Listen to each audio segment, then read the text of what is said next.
Mullapur, block Pandariya, जिला कबीरधाम से अधीक्षिका हूँ। हमारे बीच जो परियोजना विजय के अंतर्गत रूम टू रीड की जो ट्रेनिंग्स हो रही है वो हमारे लिए बहुत काफी लाभदायक हुआ और बच्चों के लिए भी बहुत लाभदायक ये सिद्ध हुआ है। जीवन कौशल जो है वो जीवन कौशल को हम ये बोल सकते हैं कि जीवन जीने की कला। हम सब के अंदर बहुत सारी प्रतिभाएं छुपी होती है जो हमको पता नहीं होता है। वैसे ही हमारे जो बच्चे हैं जो हम हॉस्टल में काम करते हैं उनके अंदर भी बहुत सारी ऐसी प्रतिभाएं छुपी हुई है जो खुलकर सामने नहीं आ सकती। तो उसको ये जीवन कौशल जो है हम एक मार्गदर्शिका का काम कर रहे हैं, यानी हम एक बच्चों के लिए उनकी कला को उभारने के लिए मार्गदर्शन का काम कर रहे हैं। और इस जीवन कौशल के सेशन से बच्चों में बहुत ज्यादा प्रभाव देखने को मिला है। उनकी जो दैनिक दिनचर्या है वो बहुत सुव्यवस्थित तरीके से होती है। उनमें अभिव्यक्ति, बोलने की जो कला है, जो झिझक है वो काफी दूर हुई है। उनमें आत्मविश्वास बढ़ा है। बहुत सारी चीजों में वो खुलकर अब हमारे सामने आने लगे हैं। और हमारा भी जो बिहेवियर है बच्चों के साथ बहुत काफी मिलनसार हुआ है। हमारे अंदर हम लोगों के बीच का जो कम्युनिकेशन है वो काफी गहरा हुआ है। एक स्टूडेंट और टीचर से बढ़कर एक अच्छा रिलेशन जो बोलना चाहिए, एक अच्छे हॉस्टल को चलाने के लिए, अच्छे मैनेजमेंट को देखने के लिए जो होना चाहिए वो हमारे सामने आया है। बच्चों में आत्मविश्वास बढ़ा है और नेतृत्व क्षमता, लीडरशिप, छोटी छोटी चीजों को वो स्वयं करने लगे हैं आजकल।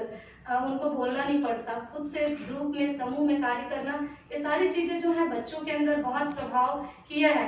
और काम तो पहले भी होता था पर जीवन कौशल का जो हम सन 2018 से अभी तक हम 3 ट्रेनिंग ले चुके हैं जो कई स्टेप्स में हुए हैं। और वो स्टेप्स को जाके हम अपने बच्चों के साथ फॉलो करते हैं तो वो स्टेप्स, बच्चे जैसे जैसे स्टेप्स ले रहे हैं तो बच्चों में उस टाइप के अंतर दिखते जा रहे हैं। 8वीं कक्षा के जो बच्चे हैं वो कैरियर के विकल्पों को जानने लग गए हैं। तो पहले वो कैरियर में डॉक्टर, इंजीनियर यहीं तक सीमित थे, लेकिन अब क्या हो गया है, डॉक्टर के अंतर्गत भी कितने विकल्प हैं, इंजीनियरिंग करना है तो उसके कितने विकल्प हैं, नर्स बनना है तो क्या करना है, मतलब सारी चीजें अभी उनके दिमाग में फोकस है। वो अपने कैरियर के बारे में अभी से सोच रही है। तो निश्चित रूप से इसका जो लाभ है आगे और देखने को मिलेगा। और जैसे मैं अपने अंदर की परिवर्तन की बात कर रही हूँ, मेरे अंदर भी बहुत सारे परिवर्तन आए हैं जिनमें से सेल्फ कंट्रोल जो है एक मेन क्या होना चाहिए चेंजेस है। छोटी छोटी बातों में जो गुस्सा हो जाना या चिढ़ जाना, ये सारी चीजों में सेल्फ कंट्रोल बहुत आया है। और ये आत्मनियंत्रण का गुण बेहतर है बच्चों को मोटिवेट करने के लिए या खुद को मोटिवेट करने के लिए। और इसका एक एग्जांपल देना चाहूंगी मैं। एक बच्ची थी हमारे यहाँ, जब मैं कक्षा 8वीं का सेशन ले रही थी, सेशन नंबर 4, अपनी बातों को दृढ़ता से रखना। तो जब मैं सेशन ले रही थी तो बच्चों से मैं ये पूछी कि बेटा चलो ये बताओ कि कौन कौन अपनी बातों को दृढ़ता से किसके साथ रख सकते हो। अपने मम्मी, पापा, भाई, बहन, कोई भी हो सकता है। तो बहुत से बच्चे अपने अपने हिसाब से जवाब दिए जिसके साथ वो कंफर्टेबल फील करते हैं। लेकिन एक बच्ची थी रितु लहरे, वो हमारे हॉस्टल में जो है संकोची स्वभाव की थी। वो शुरू से उसको मैं कई बार बोलती थी बेटा तू इतना शांत क्यों रहती है, लेकिन मैं उसके अंदर डीप में नहीं जा सकी, बस इतना बोलती थी और खत्म, हाँ मैम ऐसा वैसा, बात वहीं टल जाती थी। लेकिन जीवन कौशल जब अपन हर एक बच्चों पे पर्टिकुलर ध्यान देना, तब मैं उसके अंदर डीप में गई। और वो ना जब ये दृढ़ता से बात वाला जो सेशन ले रहे थे तब उससे पूछी तू किसके साथ कंफर्टेबल फील करती है, किसके साथ अपनी बातों को शेयर करती है। तो बोलती है पापा। तो मैं उससे अपोजिट क्वेश्चन कर दी, क्यों बेटा, बच्चे तो मम्मी के साथ ज्यादा कंफर्टेबल रहते हैं। तो वो मेरे को जवाब दी आई हेट माई मॉम। तो मेरे को इतना आश्चर्य हुआ, कोई लड़की, कोई बेटी अपनी मम्मी को ये कैसे बोल सकती है आई हेट माई मॉम। तो मैं उससे पूछी तो बोलती है नहीं मैम जी मेरी मम्मी मेरे को छोड़ के चले गई। तो मैं उससे पूछी कितने साल हो गए बेटा, तो बोलती 3-4 साल हो गए। और मैं उस समय उस बात को आगे नहीं बढ़ाई, जीवन कौशल का जो बात है कंटिन्यू की। फिर उसके बाद सेशंस लेने के बाद उस बच्ची को मैं स्टाफ रूम में बुलाई और उससे पूछी तो आज बहुत बड़ी बात बोल दी रितु, तू अपनी मम्मी से नफरत करती है, क्या कारण है। बस उसका यही जवाब था कि मेरी मम्मी मेरे को 4 साल से छोड़ के चले गई। मेरे को ऐसा लगा कि ये बात ना उस बच्ची से ना करके मेरे को उसके पेरेंट्स से काउंसलिंग करना चाहिए।